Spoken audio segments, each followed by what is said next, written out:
Hi everyone, welcome back to the podcast. Today I'm talking about the gut and hormone connection with my guest Brie Wieselman, who is a medical director of Brie Wieselman Integrative Health, a clinic of integrative practitioners in Santa Cruz, California.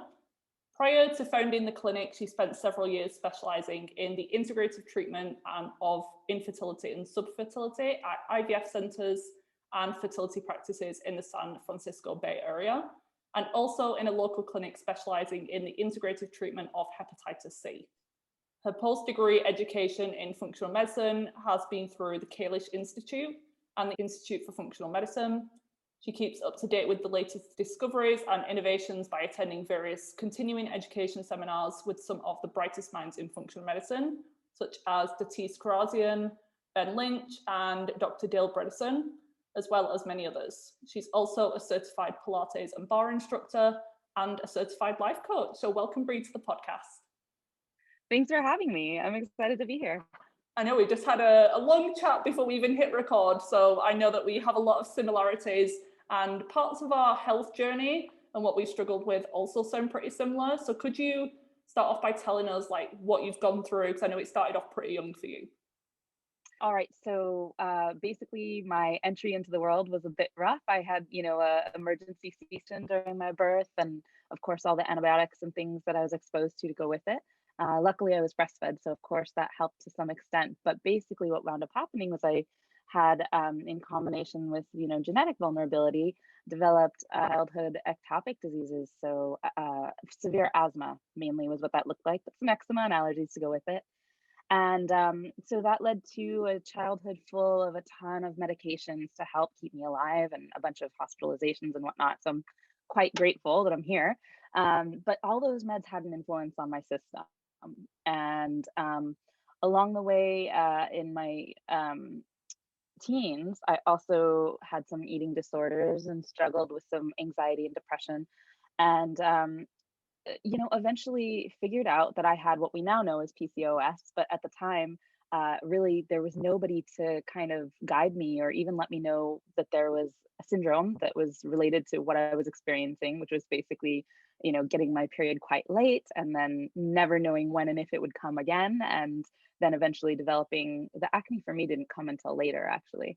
But those things were all part of my path along the way. And so largely I was ushered into this world of natural medicine, having felt somewhat failed by the Western medical system, or recognizing its limitations rather. It kept me alive, but beyond that, when seeking for wellness, it didn't have the answers I was looking for. All the people I went to for help didn't know, what PCOS was. I had to figure that diagnosis out on my own, recognize that I wasn't a classical textbook case, and then understand, what do we do about that, right? Because you and I were talking about, it's not just about the hormone piece. Yeah, we're missing the boat, most of us, if we do that. So that led me to herbal medicine and nutrition, and then getting a degree in acupuncture and Chinese medicine. And then on to the functional medicine component in addition to that, after graduation, because they just go so nicely together. I think of functional medicine very much as, Chinese medicine in Western language clothing, because Chinese medicine's had a history of 5,000 years, very much parallel to Ayurveda or any of those systems. And then we've basically taken those ideas of inextricability of our body systems and applied lab testing to be able to look at those. So how's your health that's now? kind of how I got to where I was. You know what? Okay, so well, candidly, I'm 19 months postpartum.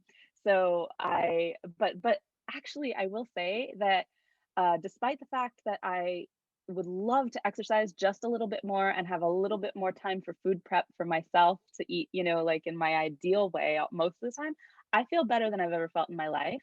And I'll say that, my periods are now regular, even postpartum, and my skin looks pretty good for 42 and not having breakouts and stuff. I'm doing all right. So feeling pretty good. Ask me again in maybe like 2 years.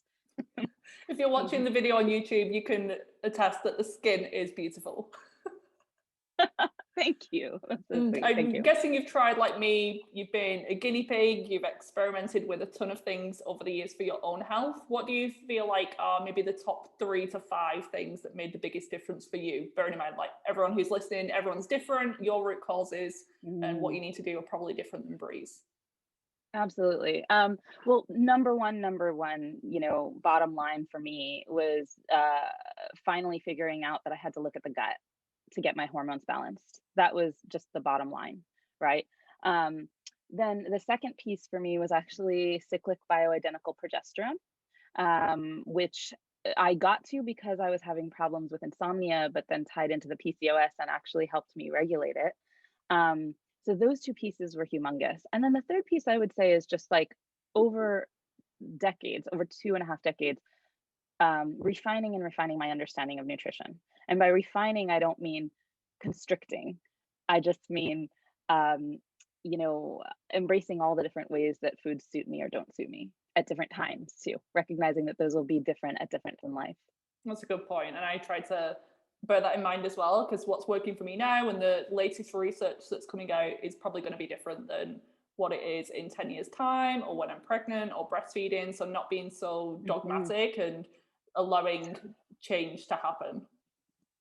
Absolutely. I mean, just briefly, like I can bring that real, like tangibly home. So when I was pregnant, I had gestational diabetes and I wasn't shocked about it because even though I ate pretty much a low carb paleo diet before that, most of the time, I have, my mom had gestational diabetes when I was in utero. We have, diabetes genetics in our family, and I am on the PCOS spectrum, and therefore I'm aware of insulin sensitivity and resistance. So I actually went almost into a full keto diet during pregnancy, and that allowed me to get through without the need for medications and to have a really, complete pregnancy and healthy delivery. My baby was fine. I was fine. I felt amazing. However, in the long run, that much fat isn't, or that much saturated fat as I was consuming that was appropriate during pregnancy doesn't really match me. Although a lower carb diet does, because I have genetics that make it so that I need higher protein, and also that I do better if I limit my saturated fat to like below a pretty low count. And so I have to adapt now that I'm not pregnant. So I can see how the average person listening is like, I'm so confused. Like, I heard that fat is really what bad, does and that then some mean? people, yeah, it's confusing for all of us, even those of us like in the nutrition world. Oh yeah. Well, the main point just is I just wanted to back up what you were saying, which is that the diet that's right for me is not going to be the diet that's right for you, and also that the diet that's right for me at one point in my life when I'm dealing with one thing. Sometimes I see that when I'm working, with people, and even in my own health journey, we get very glued to something that helped us make big changes, and then think that we need to stick with that ongoing for the rest of our lives. And sometimes that's not always true. So that was my Yeah, point. people start to tell like their friends just because it's worked for them. They like tell the whole world, and they go on these Facebook groups and believe that it's like the miracle cure for everyone. And unfortunately, that's not always the Yeah. case. And I'm Yeah. glad that you mentioned gut health. That's like my number one as well. We both specialize in gut and hormone health. People think that that's weird and like they're two separate things, but they are intimately connected. So could you talk about how they work both ways? So how does the gut influence our hormones? And then how does our hormonal health affect our gut and digestion? Absolutely. I mean, I think you and I are in agreement that the bottom line is that you can't fix your hormones without fixing the gut. And that means even if you don't have gut symptoms, because, candidly, I had some very mild symptoms related to gut, but until I had to do testing and look deeper and find that I had some H. pylori overgrowth. I also had quite a bit of fungal overgrowth, candida, and also two parasites. And so each of those had to be kind of like peeling layers of the onions handled before I was able to really see a shift in my hormone presentation.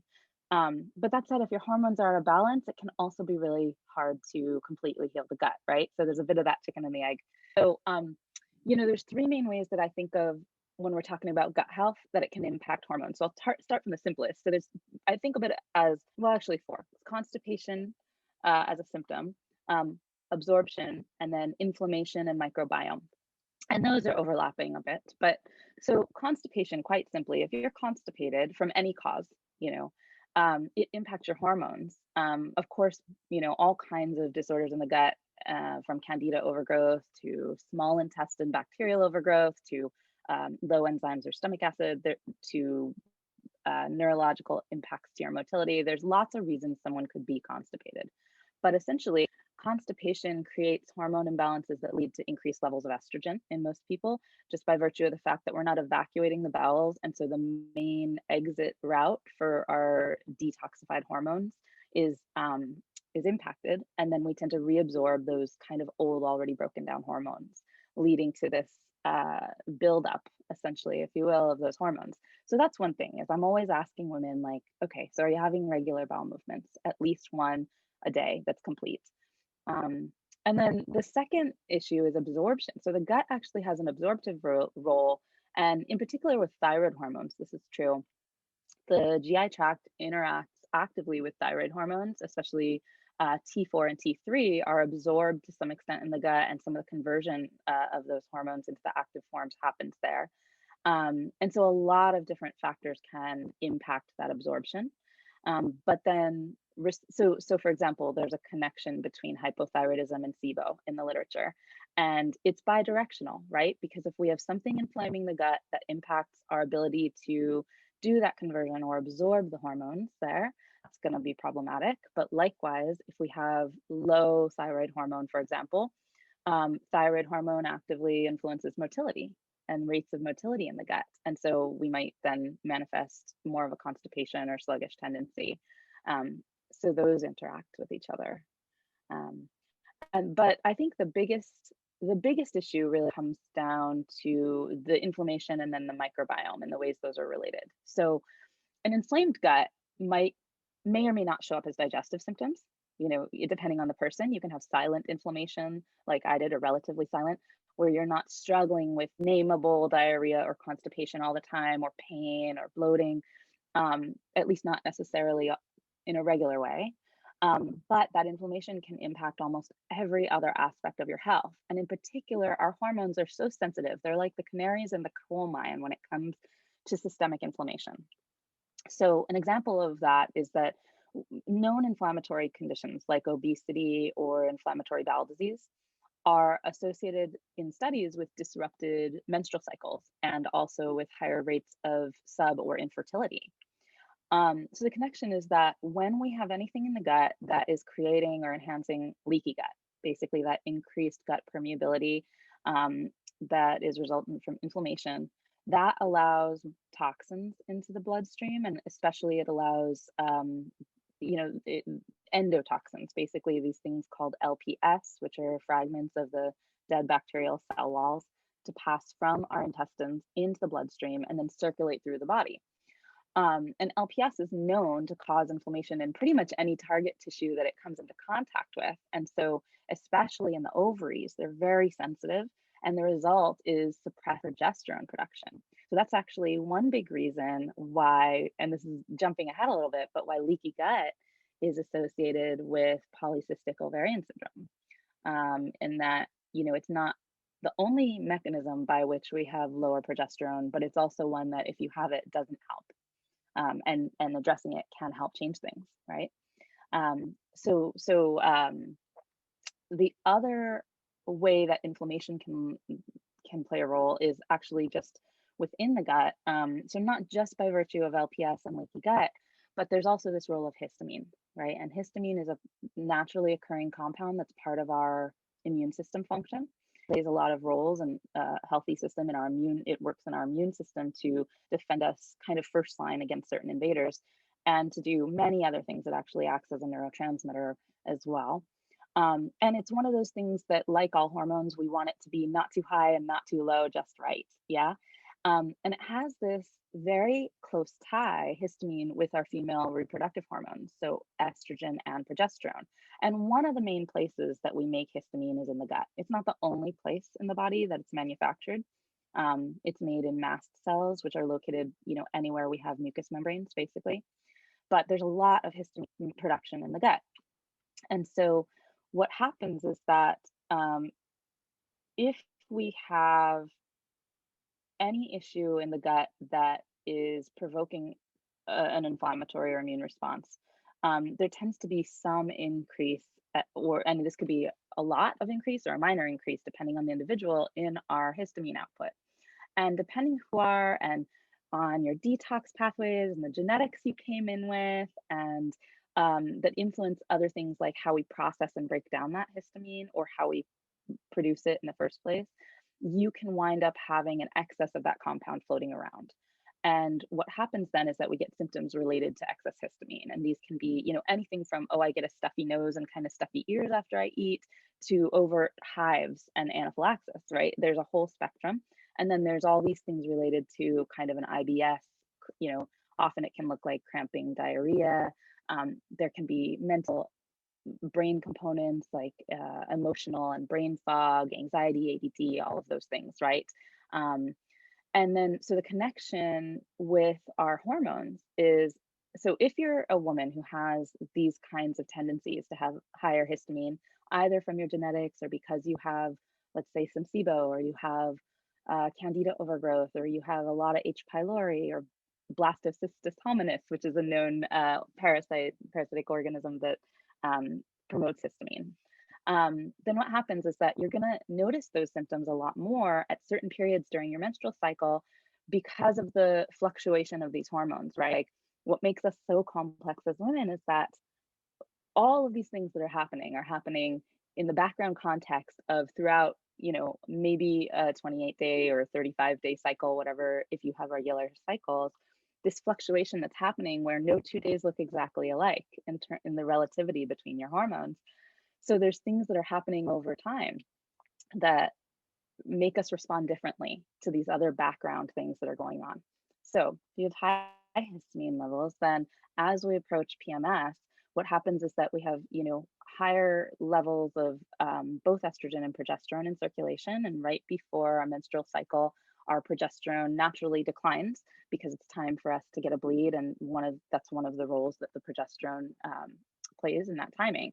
So what happens is that progesterone acts to stabilize mast cells, and it actually upregulates an enzyme called DAO, which is the main enzyme we use to break down histamine. And so therefore it can kind of reduce or temper the degree of our histamine related symptoms or histamine reactivity.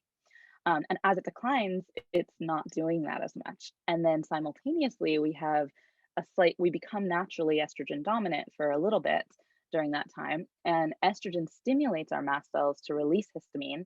And it also downregulates the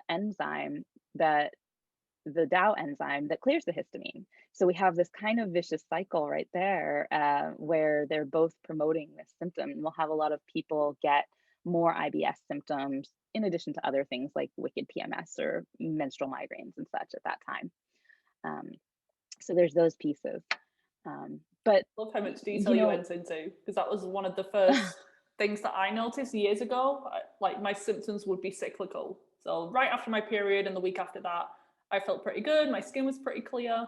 But then at ovulation and then the week before my period, things would just take a turn for the worst. And I would break out. I'd get really itchy. That was like a key sign, and it can be a sign of high histamine levels. But I spent a long time, I wasted a long time then just reducing histamine-rich foods, and that really helped. But I wasn't actually getting to the root of why I had this histamine issue in the first place. And it did for me stem back to things like SIBO, ultimately mold exposure, mold illness. So it's good when people recognize that histamine is a factor, but always keep looking. Be that annoying child who always asks why, until you get to the root problem. And there's usually not just one thing, is there? There's usually multiple imbalances coming together.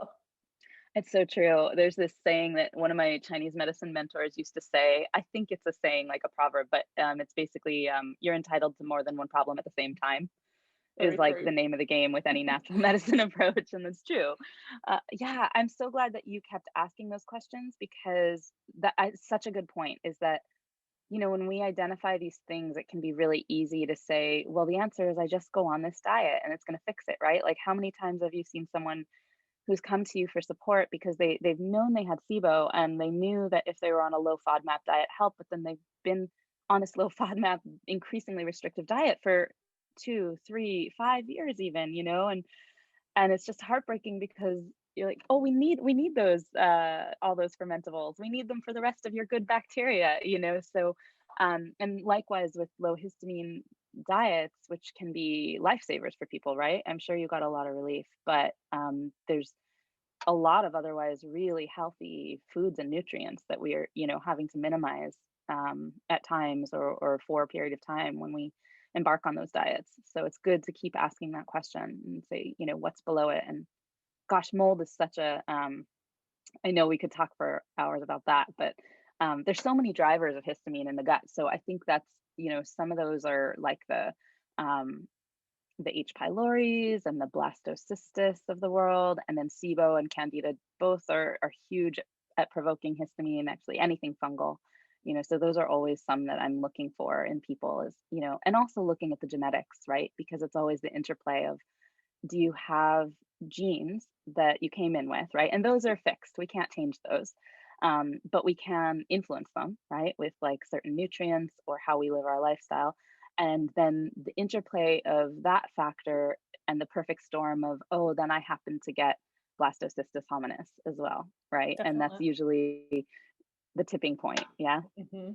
And even for me, Yeah. like I've done my genetics, as I'm sure you have as well, looking into like why is some of these things happening to me, and someone else has a whole set of different problems. And probably for me with the histamine piece, it's something that I'm always going to have to be mindful of. And maybe you with the insulin and the blood sugar piece, you probably can't eat a high Hmm. carb plant-based diet and feel great.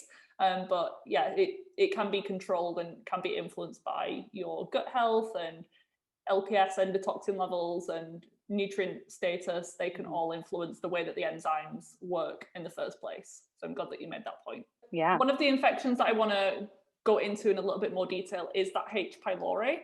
So I've spoken about things like Hmm. SIBO previously and Candida and yeast overgrowth, but with H. pylori, there's some doctors and even practitioners who believe that it's a completely commensal bacteria and it's fine because 50% of the population is believed to have it.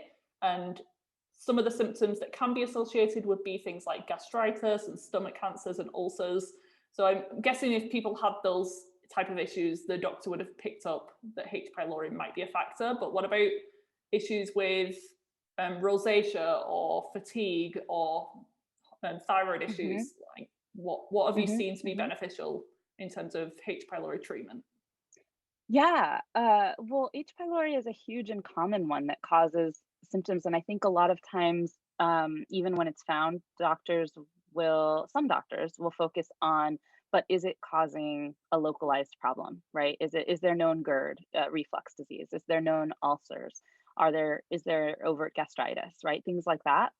And not necessarily think about the things, the way the body's impacted outside of the gut. Yeah. And so for sure there are connectors uh, between H. pylori and rosacea, just as there are with, SIBO and Candida in the literature also are tied to rosacea. And so, well, here's the thing. Those three actually, and blastocystis hominis, those four are like buddies. They're a tribe. They love to coexist. And there's certain reasons for that, and that has to do. There's other things like low hydrochloric acid status, which we can talk about. But so H. pylori is definitely one organism that's connected to rosacea, to acne and eczema, and then general flushing, like increased histamine levels, right? So there's that. All four of those things can be associated with histamine as well, and they can all be associated with endotoxemia, right? That LPS, leaky gut, then affecting connective tissue. Um, so the thing about H. pylori that you mentioned that I want to touch on is that there's some people who don't feel that it's a problem, and that's really actually wise because it's not always a problem. And so this is where my Chinese medicine training made sense of this very, very rapidly. In that when we're looking at the microbiome, it's always a story of in who and when, right? Like, why will you run a stool panel and find someone with one of the nastiest parasites? Like, let's say something like Entamoeba histolytica, that in some people can just absolutely cause the worst of the worst, intractable gut problems.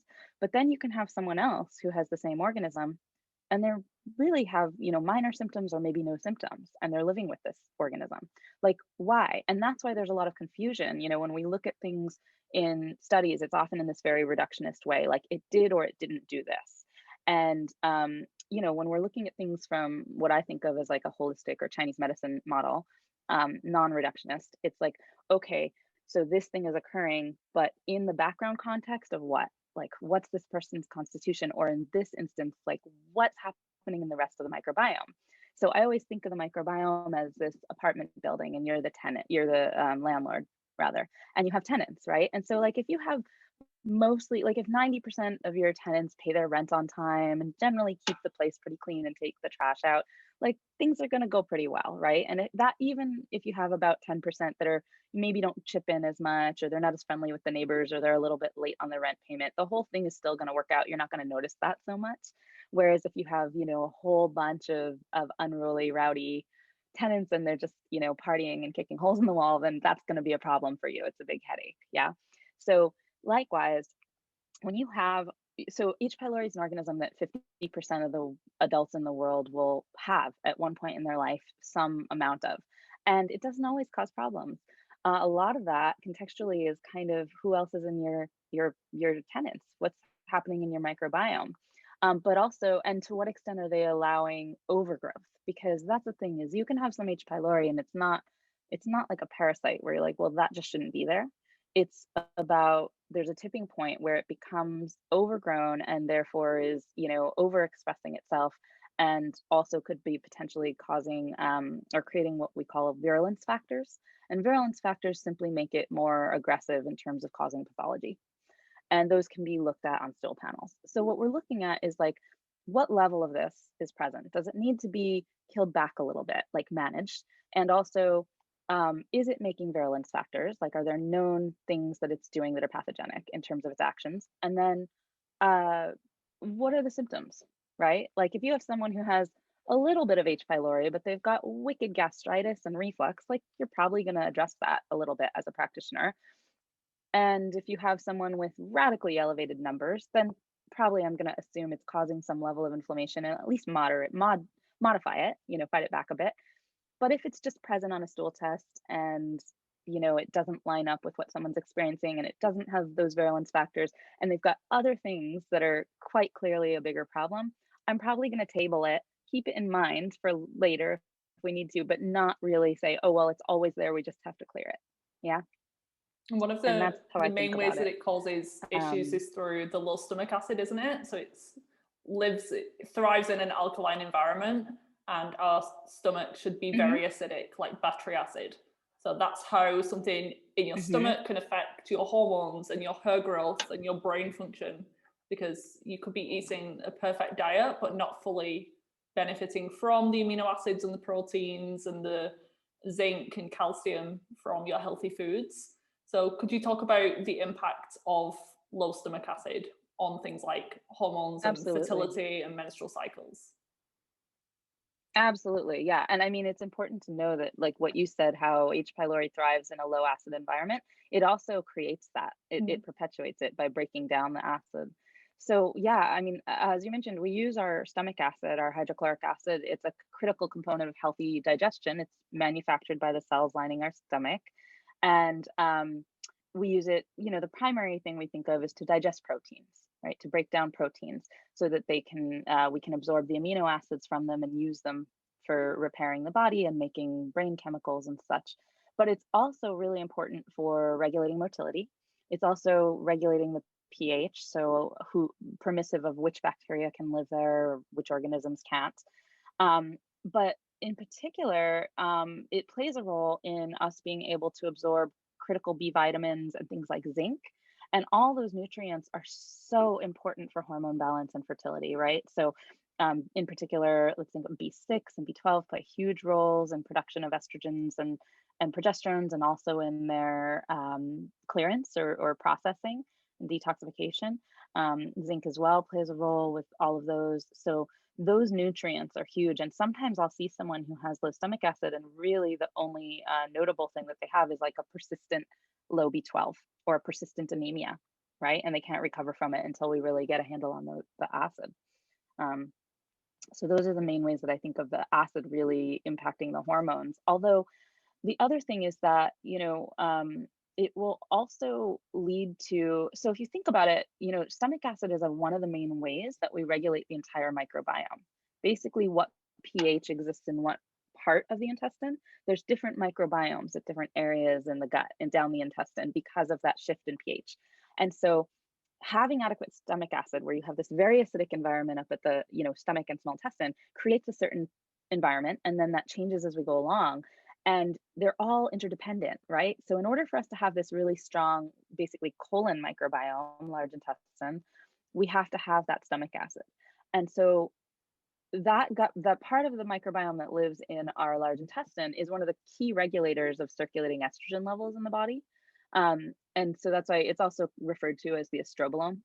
And so basically, like, the way estrogen works, just to like zoom out for a minute, is that we make it in the ovaries, also a little bit in our adrenal glands and in our fat tissue a little bit, but primarily the ovaries and our reproductive years. And then that gets circulated in our blood to our breasts, our brain, our bones, our uterus, and other places in the body to be used. And then once it's been utilized, it travels back in the blood to the liver, where it's eventually broken down and excreted. And then in a healthy system, what happens is that those broken down estrogens are put into the bile, where it's secreted from the gallbladder back into the intestinal tract, and then it exits the body with the stool. But if we have a low acid state and the bacteria that make up our microbiome have shifted, then what happens is that the certain bacteria that regulate what happens to this estrogen do so by creating an enzyme called beta glucuronidase. And that enzyme breaks down the estrogen into its free or biologically active form. And it can also break the estrogen off of the bile acids to which it's attached and allow it to be recirculated and reabsorbed.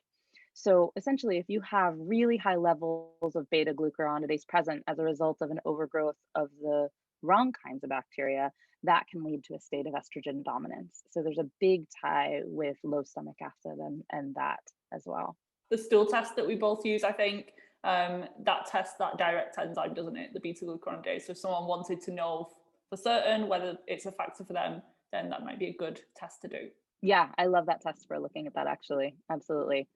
Are there any other functional lab tests? So let's say someone has like digestive and hormone issues. I'm guessing you have similar patients or clients to what I have. They all have a little bit of IBS, a little bit of skin issues, fatigue, anxiety, sleep issues, and PMS. That's like a classic client.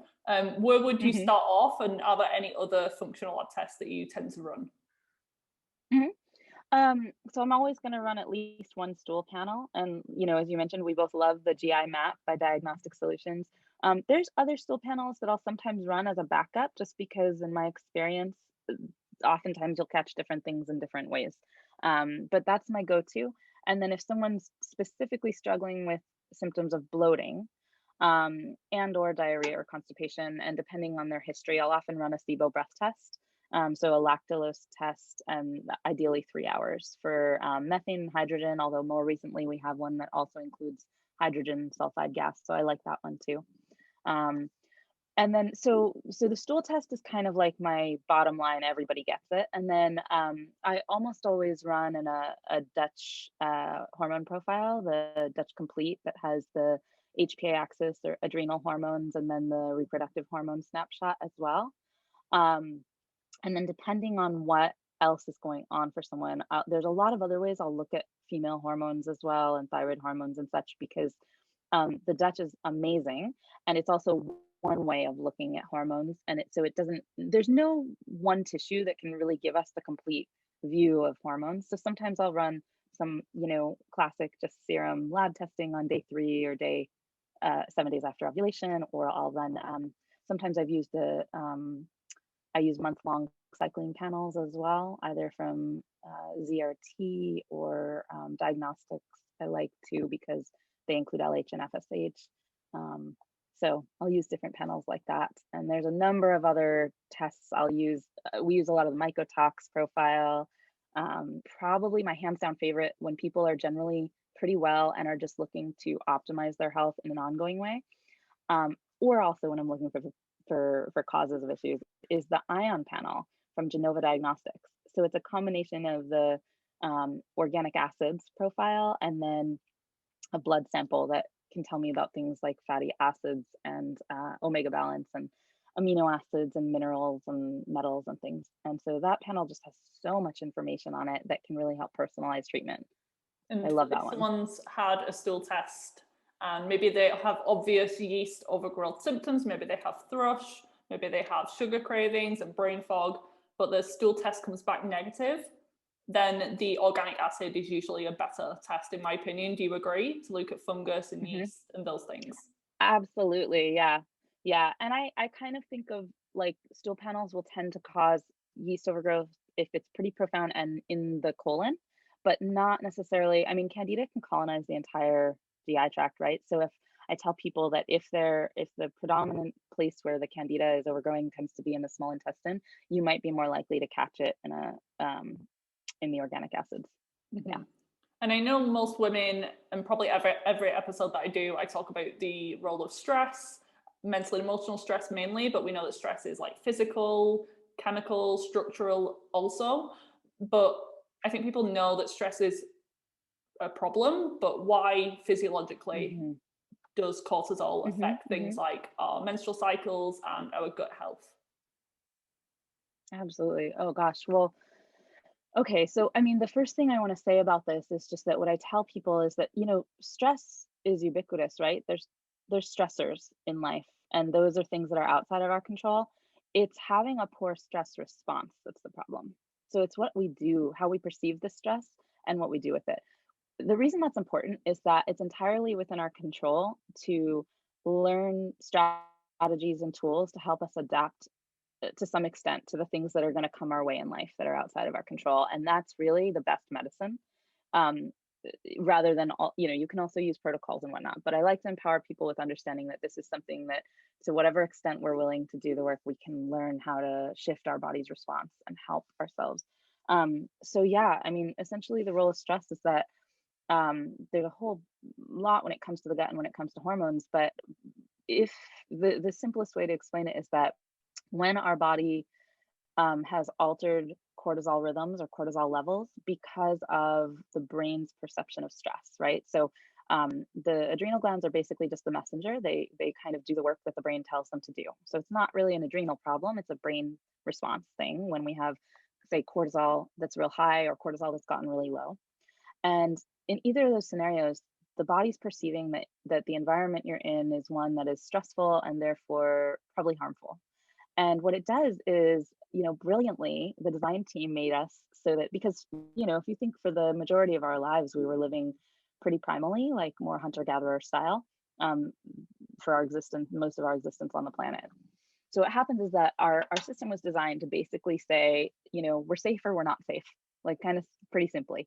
And so most of the time, lives were pretty boring. Like we were, maybe hunting and gathering food. We were, building and maintaining our living situations, our homes. We were maybe gardening. We were doing things with community, just kind of everyday stuff. And so we didn't have the stressors were like, oh, now that animal's chasing me, or oh my gosh, there's no food, there's a famine, things like that, or a warring neighboring tribe or something like that, but not like, oh, my email inbox is dinging all day long, or my, my social media and my this and my that, and the They were deadline for work actually and the like bills and the real life-threatening stressors, and they were just like that once in a while, exactly. whereas now it's like chronic, low grade. They're not going to kill us the majority of the time, but they're just non-stop.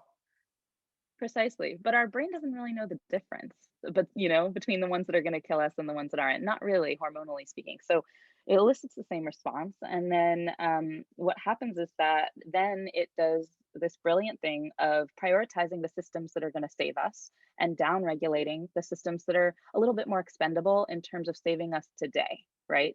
Those systems, if they're not working, might lead us to have chronic disease, which is kind of how we got where we are now. But what I mean by that is that some of the most notable things is that there is a direct suppression of our immune system. Most notably, we'll see this as low secretory IgA on stool panels or even saliva panels. You can see it. Um, and that's a type of immunity that lives on the mucous membrane. And it's actually quantifiably the one that's predominant in the gut, which is why when you have chronic stress, you're vulnerable. Your defenses are down in your gut, and you're going to be more apt to pick up those opportunistic pathogens, or to it'll contribute to allowing things like certain bacteria or fungus to overgrow in the gut, all of those things, and makes it harder to repair and heal the damaged tissue. Yeah. So that's one of the ways that it impacts the gut. There's also, we just simply start to not turn over cells as rapidly, like heal and repair tissue. And so then you get this, you can get leaky gut just from stress, basically, without any other precipitating factor. That's possible just by virtue of the fact that your gut's not healing itself. And then it plays a similar role with hormone balance. And most notably, I mean, this can show up all over the place in different ways, thyroid and insulin and all kinds of things. But with reproductive hormones, basically our body, our brain tends to think of progesterone, even though it has so many roles in the body, bone health and brain health and mood and things, other things like this, but it kind of thinks of it as your hormone that says you can or can't get pregnant. And so what happens is that when your brain basically thinks you're in a threatening environment, it just brilliantly says, hey, probably not a good time for you to have a kid, right? The kid's not likely to survive. It's certainly not going to help you to have a toddler in tow while you're, trying to escape this threatening situation. So it downregulates your progesterone first and foremost, and other hormones as well, but that's the biggest impact. And that's why we'll see this, kind of epidemic of estrogen dominance. That's one main reason. It's not the only reason, but it's a big one, right? Is that the world as we've designed it today is full of these chronic stressors, and our body doesn't know the difference between that and the tiger that's about to bite us. And so we wind up with lower progesterone relative to our abundant estrogen, and all the symptoms that creates, the PMSs and the fertility challenges and so on and so forth. Yeah, most hormone imbalances are due to a lack of progesterone in compared to estrogen. And that's like one of the number one questions that I get. Probably you do, like, how do I boost my progesterone levels? Like, what supplements can I take? And my answer is always like, you need to have your body make it on its own. Should be able to make it on its own for most people, and there's obviously something getting in the way, and it's likely stress from all different angles. And that's like, managed stress is easier said than done, but I like what you said, just becoming more like resilient against stress and not expecting to live a completely stress-free life, but it's just about how you take care of yourself and maybe your mindset and perspective on like what stress actually is. That does make quite a big difference, I think. Yeah, and all those practices and all the things we hear about, the different forms of meditation and hypnosis and therapy and EMDRs and all that are so important too. So I'm not trying to trivialize those things, but I think that two of the biggest things, like if I look at the source of our stress as adults and young adults too, but are, one thing is community and the other thing is feeling our emotions all the way through. So like if you ever hung out, like I'm hanging out a lot right now with my 19-month-old, right?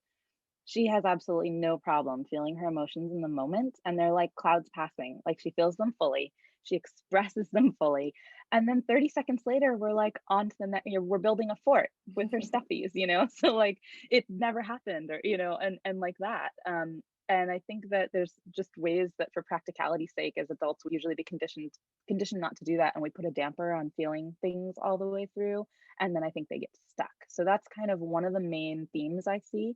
And then the other one is community and isolation, which I think this year more than ever, we're all to some extent feeling the effects of that, right? And that's very real. It's very real. It creates symptoms. And I, bringing it home personally, I think about having just gone through first my postpartum period, my immediate postpartum period after having my baby, and then moving into this like pandemic kind of thing where we're all distancing. It's been a very long time and I'm a very community driven person. I'm a dancer and I spend a lot of time with my girlfriends doing things around that, and with, broader community around that. And I'm really feeling the absence of that in my life. We connect in other ways and we still manage to kind of like do those things virtually. But, I had this thought a while back, which is that like, so much of postpartum depression and anxiety would, I imagine, if we were still living really tribally, be at least like lessened, because you would be, surrounded by, in that sense, like all these women who had done it all before you and they'd seen it all and experienced it all. And so there wouldn't be so much of that. There's this innate thing that happens when you're a mother, at least, where going, oh my gosh, like, in the first like month or two, is this going to kill them? Is that going to kill them? Is this going to happen? And we're programmed for the baby's survival to do that. But when you have people there who have all those answers and can say, don't worry, it's okay, like, just the impact of that on our system are less. And so I just think about that community and how important it is for managing our stress. Agreed. And I've always thought I'm like the biggest introvert ever. So at the start of lockdown, I was like, oh, this is going to be fine. Like, I don't need to go and socialize. And it's actually made me realize, even as an introvert, everyone needs human connection to be happy and healthy. Because they say like even social isolation and loneliness is probably even worse or just as harmful to your health as smoking a pack of cigarettes every day. So if you're someone who is, quote, doing all the right things, like eating this perfect diet, but you aren't in like good relationships, so you don't have a community, that could be what's holding you back. And I know that that's a big aspect of Eastern medicine, is not just looking at the physical, it's looking at the emotional, energetic sides as well. So I would love to know your thoughts on Eastern medicine and how they view both hormonal and digestive issues. Obviously, there's different things within that, but what's just your general overview? What would you focus on? Yeah, so this could be like a four-year master's degree, Okay. but the simple version. Big question.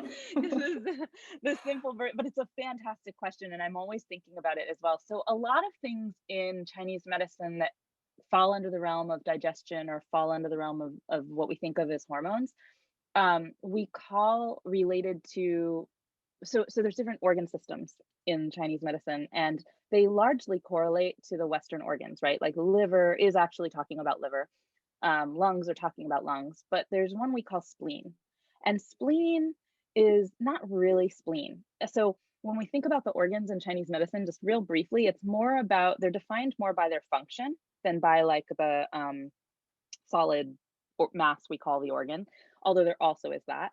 But so when we think about spleen both encompasses this idea of like the strength of our digestion, like the warmth and fire of our capacity to extract usable nutrients and energy from the food we eat. And it also incorporates this idea of how do we nourish and support tissue, meaning how do we like build blood, physical blood, and how rich is that blood?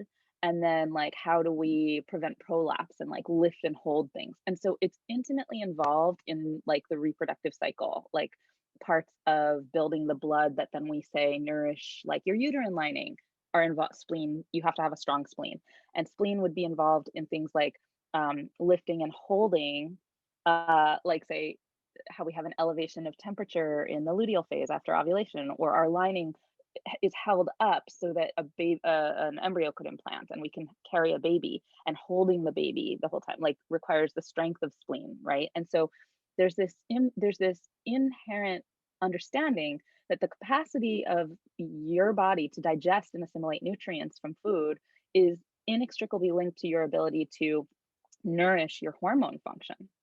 That's just one tiny little example of that. But for example, when we talk about, there's also this idea that there's this, the organs don't exist in isolation.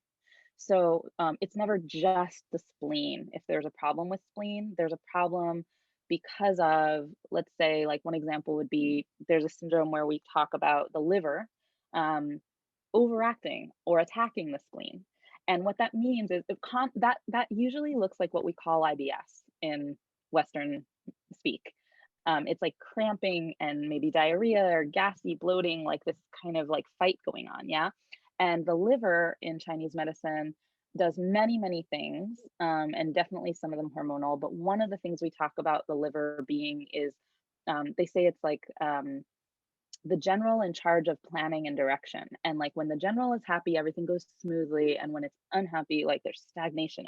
And a lot of that is tied to these emotions like frustration, anger, especially repressed anger, irritability, like those kinds of things are characteristic of liver, we think of in a simple way.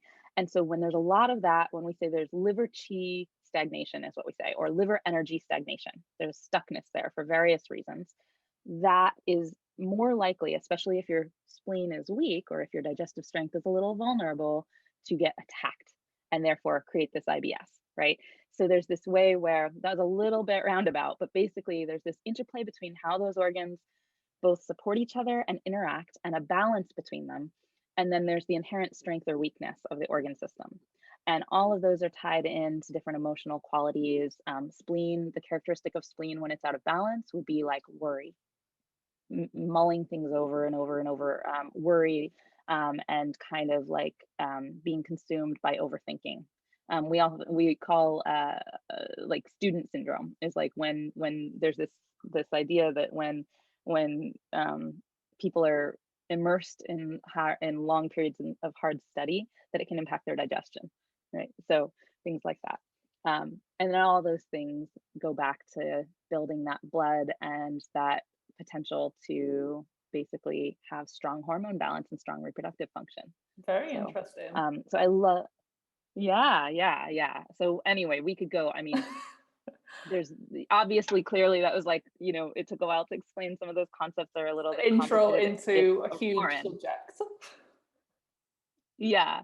But there's so much overlap with just the ways that we look at things with functional medicine and nutrition as well.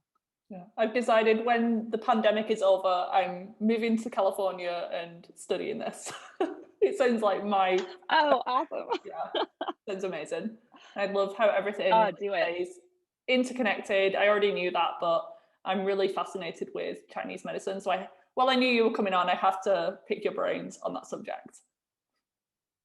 Yeah, absolutely. Well, I mean, the other thing I would say about it is just there's like the Chinese medicine understanding, like worldview of the body, but like literally just acupuncture as a tool. I mean, so you and I both work virtually, right? Like I've had a entirely virtual clinic since around 2012 or 13.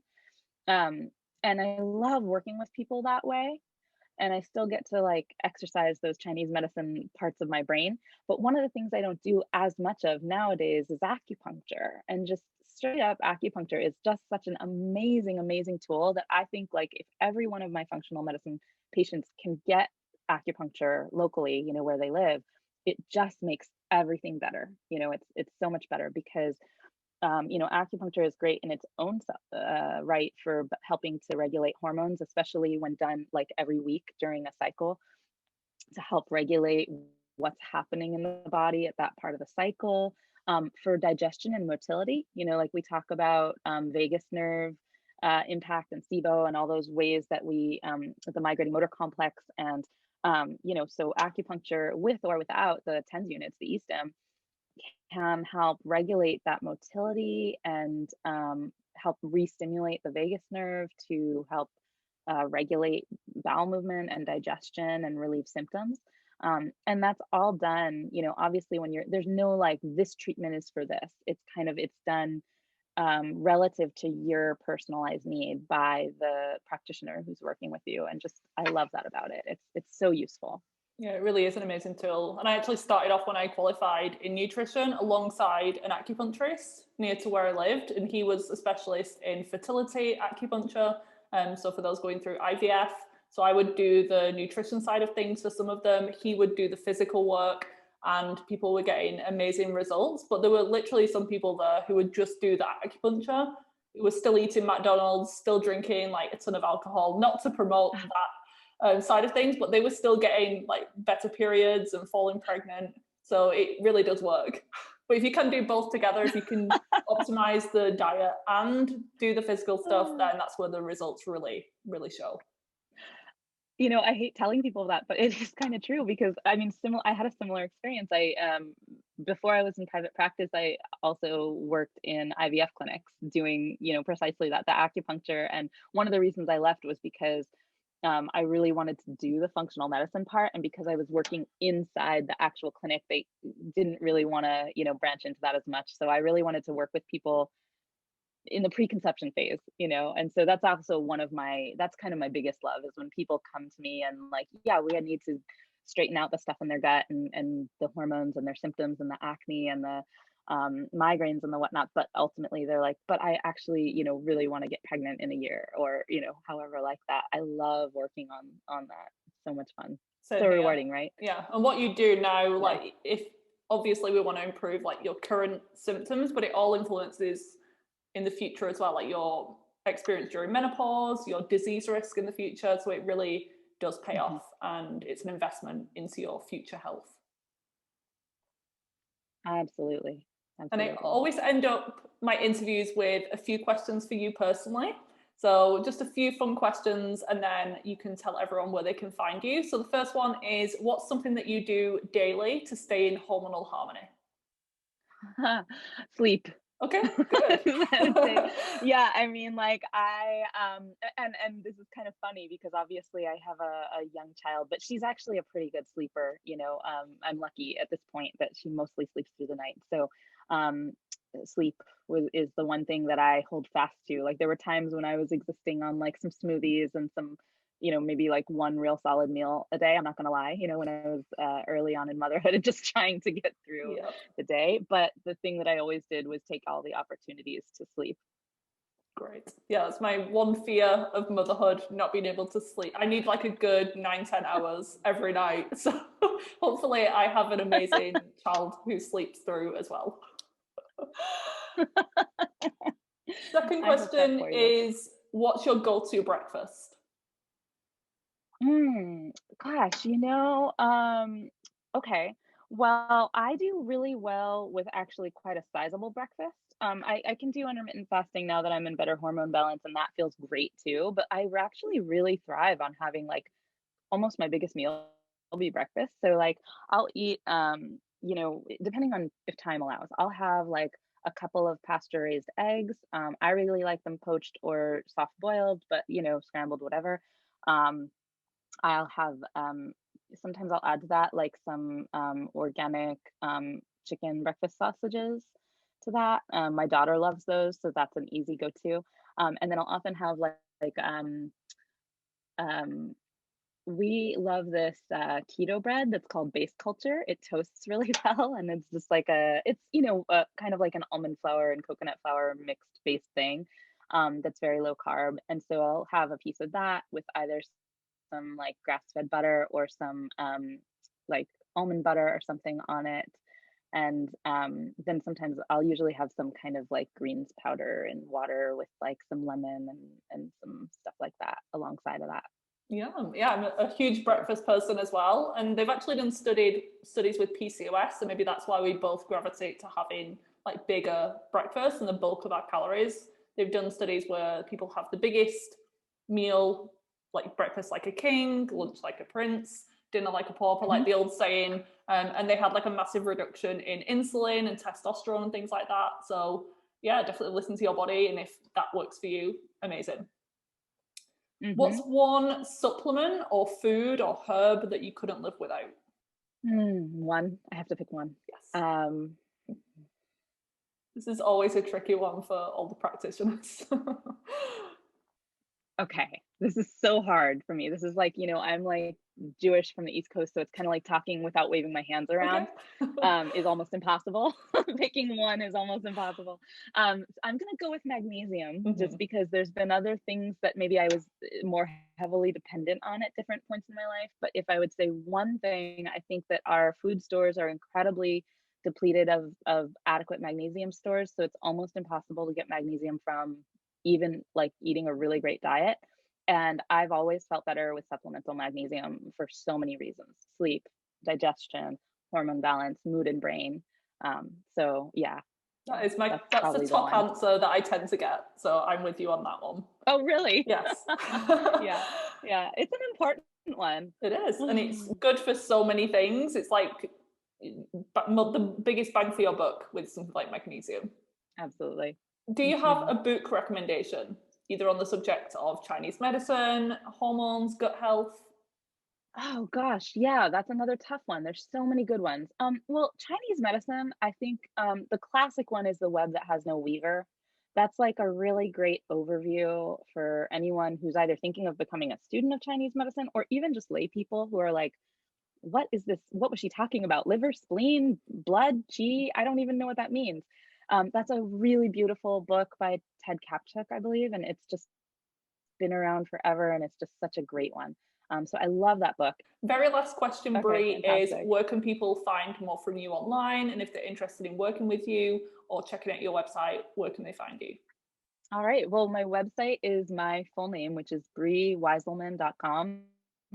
And then where I hang out a lot is on Instagram right now. That's kind of my main social platform. So that's where you can kind of find out what I'm up to, and also just the thoughts I'm having about all these tidbits and things like we've discussed is on Instagram. And the profile is also at Brie Wieselman. Amazing. This has been so fun. Thank you so much. It's always good to connect with like-minded practitioners, especially those specializing in hormones and gut health like myself. Thank you for having me. Yeah, this has been wonderful. Thanks, Brie.